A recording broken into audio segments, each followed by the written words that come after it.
So God took a rib out of Adam. If he were a dot in one dimension, it were a line, right? So let there be light. God takes a rib out of Adam and creates Eve and creates our second dimension, an ability to perceive itself.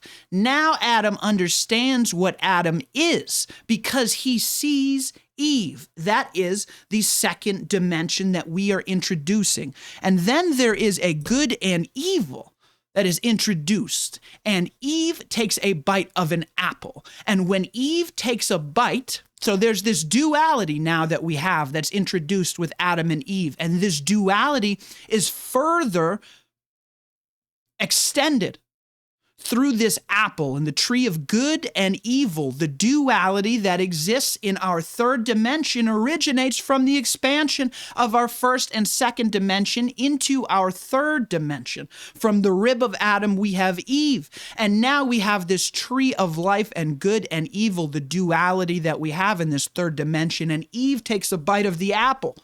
And what does Adam realize as Eve takes a bite of the apple? Adam starts to feel shame.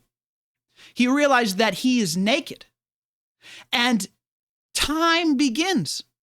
This new dimension, which allows for this dimension as we move through the two dimensions to have experience. And we feel this shame. And Adam realizes he's naked and he covers up. And Eve is told that there is no longer an infinite time frame.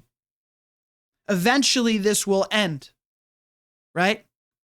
That is the death that is assured from expanding the dimensions to have experience in the third dimension.